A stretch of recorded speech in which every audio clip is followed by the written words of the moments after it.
Hello everyone, it's Farron here and it's update time. It's been 5 weeks since my last update, I think. And I have actually done some work, okay, to show you guys. I haven't been sort of like just uploading a video just to make sure you know that I'm alive or any crap like that. No. What I've done here today is I've actually, bloody flies, man.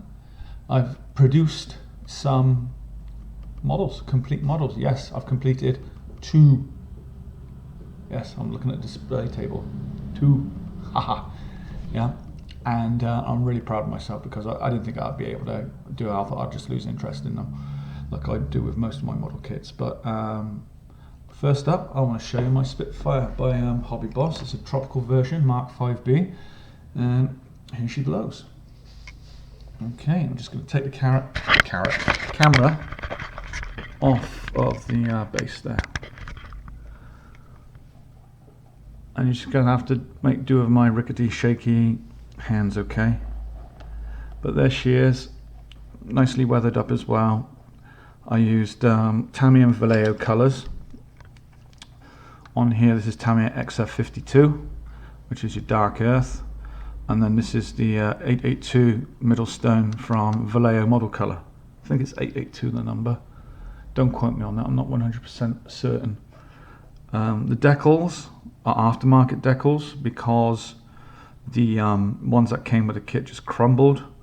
I was really peeved over that, but you know, the kit cost £35 and I had to spend another £10 on a sheet of decals, so it was £45 all in all, you know, to do this kit. But I don't think Hobby Boss will ever watch this video, but if you do something about your decals, please. But the small ones with the writing, don't walk here, don't push that, the stencils, they went on fine, no problem whatsoever. Okay, they were really cool. And some nice features about the kit is that you have a full engine, your full Merlin engine in there. These side panels did come off, but as they were like a loose fit, it wasn't given a steady fit for the propeller. So I had to glue the sides on to give it a sturdy fit. But this kit is a beautiful kit. No, I didn't use any filler with it at all. I thought, you know, it doesn't need it, which it didn't. So that's my opinion. Others may say, oh well, look at the size of that seam line on your wing roots. Well, it's my model at the end of the day. But hey, anyway, I'm not going on about that. That's a different story. What we're going to go on about is how well this kit went together, and it went together extremely well. I'll just rotate it around now and try and get into the cockpit a bit. Funny thing is, I haven't got a little torch or anything like that. Hang on a second, I might have to put the camera down.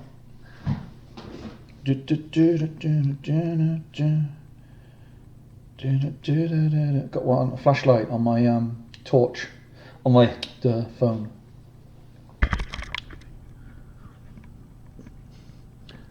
So there you go, there's the interior that I painted. So you got the fuel line there, you got the photo etch safety belts,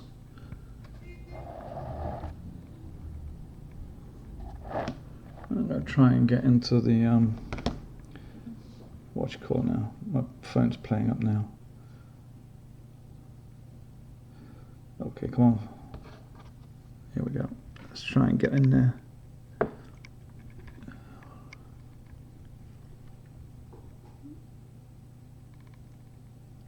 So there you go, there's the cockpit. Sorry I can't get right in there, guys. I really don't like doing work in progress videos that much.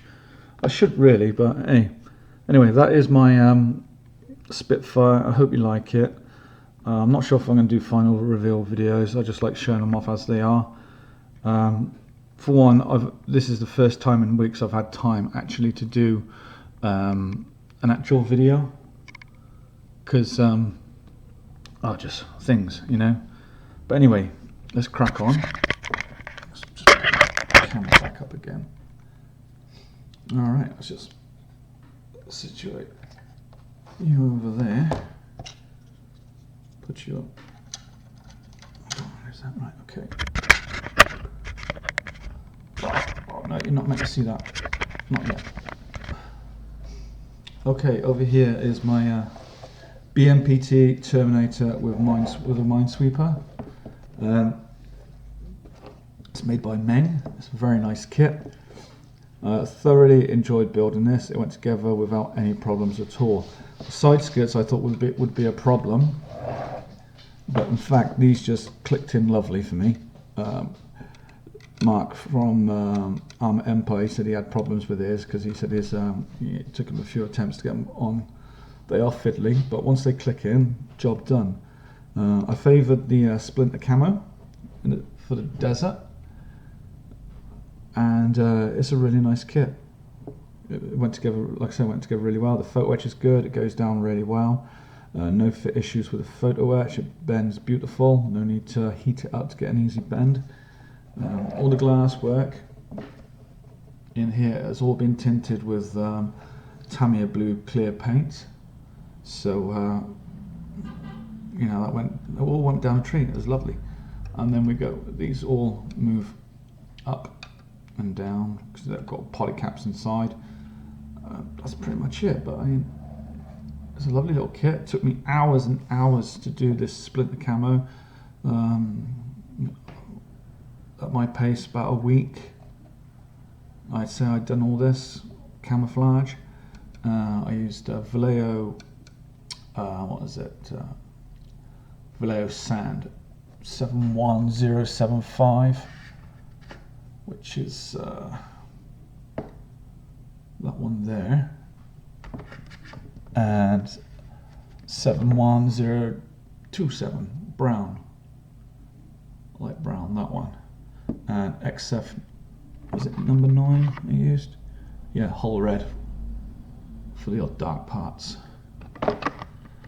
And all those paints sprayed beautifully. I added a little bit of IPA in with the Vallejo paint, and it sprayed a lot better. It resolved the problem of clogging on the needle tip, so putting in alcohol into your paint mix is a good idea. And it doesn't congeal like some people say Vallejo paints do, but there you go. That's all that is on the BMPT. Again, like I said, it's a Meng model. I thoroughly recommend it. Right, I'm just going to pop these back over to the other side because I want the room, because I've acquired some new models which I'd like to share with you.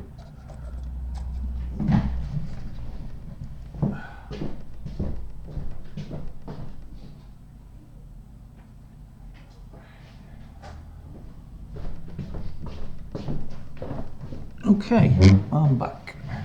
Right, for the new acquisitions, I just want to share what I'm working on. Okay, I'm working on this. This is Tamiya's 148 F-16 Aggressor.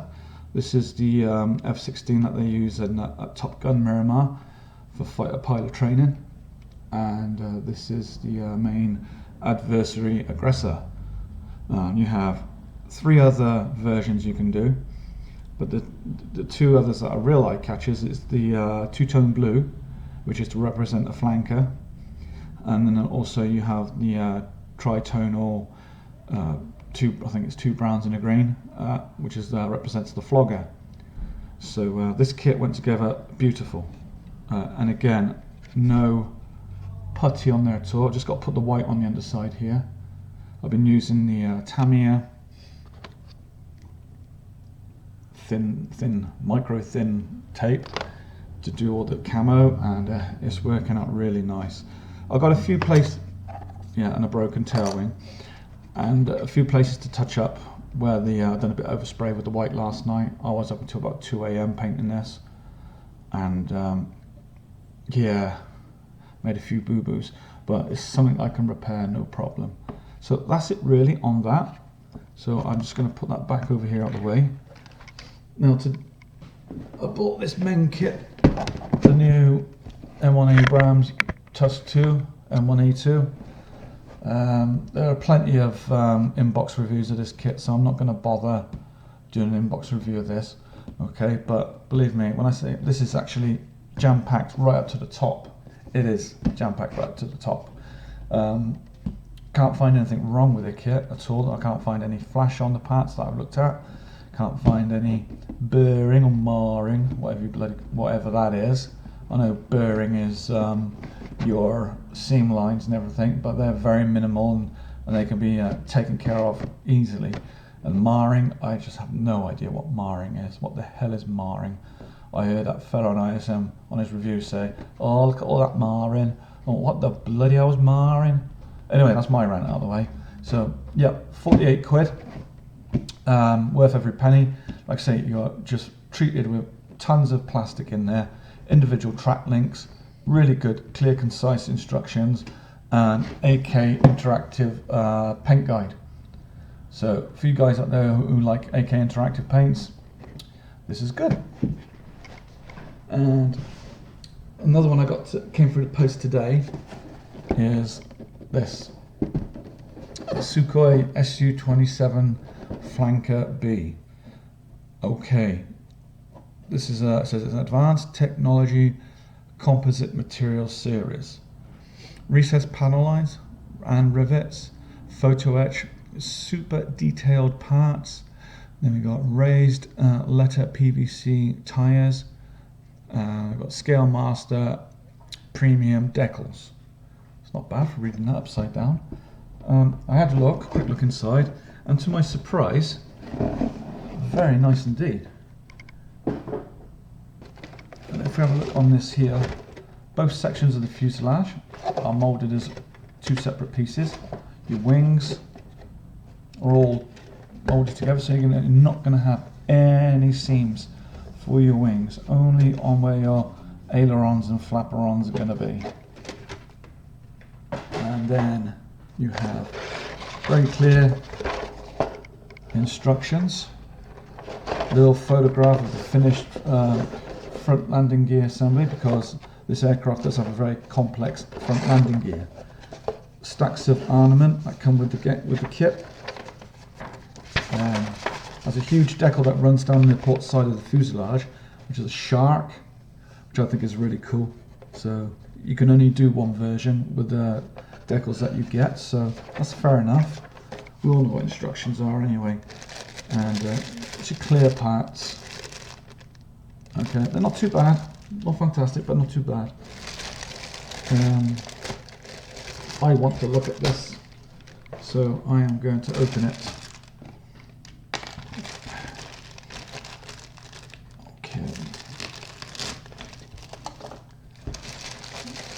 Set that one side. Okay, a beautiful one-piece nose cone. Look at that. That is really well done. Nice one, Academy. Look at that, guys. Pardon me. Really nice. Really nice. And then over here, what I'm going to bring the camera down like I did with the models earlier. So, start off on this corner. So, obviously, these are going to be the flaps for the wings, which look quite nice. Got to be fair. We've got our wheels. And what's this? Have we got? Oh yes, got. Hang on, sorry about that. Trying to get to look at that. Come on, focus. Yeah, there's some detail on that dashboard there. There's a landing gear. Not bad at all. The colour of the plastic on the screen actually looks grey, but in fact it's like a powder blue. There we go, we've got your afterburner jets. Seat. There's your fans. And obviously there's a when you look down the air intakes.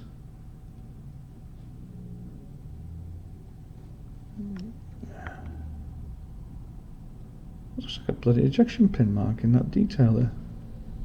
Can you see that? Not going to see it anyway, so there's no point bloody whining about it. But yeah, that's sprue.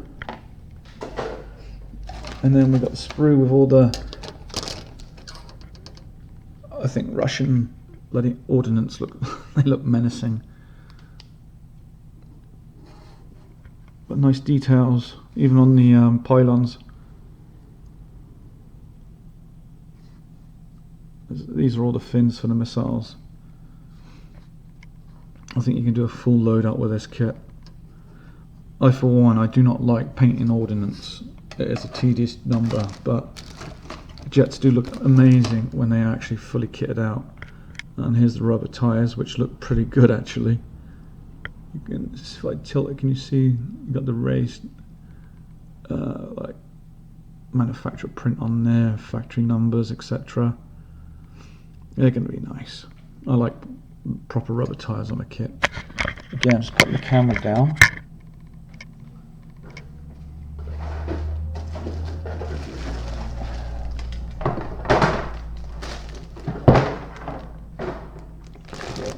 Put these away.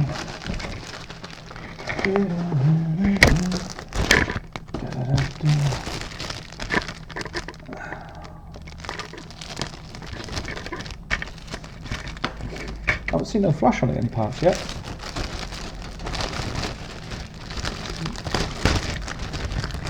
In case you're wondering how much this cost, I picked it up on eBay on an auction for 20 quid. It's probably about 27 US dollars or 30 Canadian. But yeah, it was a real good bargain, and I'm going to just pop this one over there and we're going to have a look at white paper. Sorry about that. I'm going to be editing this video, by the way, because I don't know how to.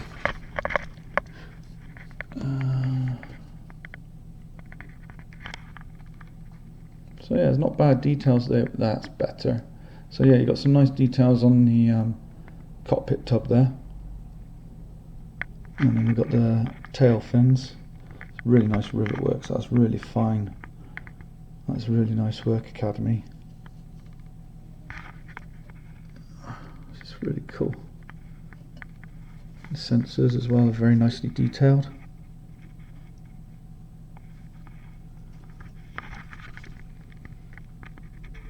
These are all the bits, all the flaps. Got a bit of photo etch grills here. Obviously, I don't know what they're going to be used for. And then over here we have the air intakes.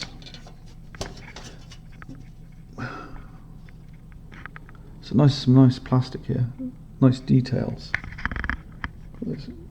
Those should come up nicely. Just hope that nice shark decal will conform nicely to the actual. These are leading edge wings. Sorry, hope that decal actually, you know, looks good. You know what I'm saying? Because sometimes you get these great looking decals on a sheet, and they turn out to be completely crap. Like the ones on Hobby Boss. Now, the actual paints used for this, they don't specify. Okay, all they say is what is on there. It's just the basic colours, and I think you use whatever paint system you use, and you correspond to those basic colour callouts on there. And they're listed in 5 different languages: English, French, German, Spanish, Italian. The kit, it looks good, and can't give it any marks out of 10 because I haven't built it yet, but I will. I think I'm going to do that after I've done the Abrams. So with that aside, that quick little unboxing there, a couple more acquisitions. Okay, here we go. Let's take that out. So boom. I bought myself the XF range of Tamiya colours. I've been collecting them for the past few months because I find that they are so good with the airbrush. And I also bought the paint racks as well from S&M Stuff. They're made by MIG Arrow. They do paints for Vallejo, up there, Life Color. Who else do they do? Tamiya. All different ranges with the 17mm dropper bottles up there. You know, you name it, they do it. And it's a really good, easy to put together with white glue. I have no problems putting together. You can build them within, I'd say, about 15-20 minutes, and then once that's done, all you do is leave it overnight and then load it up with paint after. One last thing that I purchased from MIG Ammo: rigging. They are doing rigging. This is 0.3 rigging, which is ideal for, I was reading on the back here, for 172 to 148 model kits. So I will use that for my World War II aircraft. But, you know, price wise though, this is really expensive for what you get. It's like £4. That's your little spool of line in there, so it's not even a spool, it's just to wrap around a piece of card. So I'll make sure I use that properly so I get my money's worth out of it. But you know what this stuff reminds me of? And you can buy it from any fishing tackle shop. That's Maxima fishing line, which is a dark brown fishing line, which is very fine, and it also stretches. Yeah, so when you're fighting a fish, it gives you that little extra, you know, a little extra give in the line. So I might buy myself a reel of that for £3, and you got 150 yards of the stuff. But anyway, that's everything I have to report. I hope you enjoyed this video. I've enjoyed making it, and I am going to finish off this F-16 Aggressor. I'm going to touch up all this paintwork that's been basically where I've oversprayed, get it all sorted, and fingers crossed it will all be fine. And hopefully on the next video in a few weeks time, you'll be able to see this all deckled up and all complete. I mean, I've actually put a good chunk of lead in there as well, because I had builders outside. They were lining some roof, and I asked them if I could have their offcuts of lead, and they just handed it over me. So I had a good handful of lead, and that's inside the kit there. So happy days.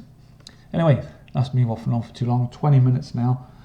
Okay, thank you very much. See you soon. Bye for now.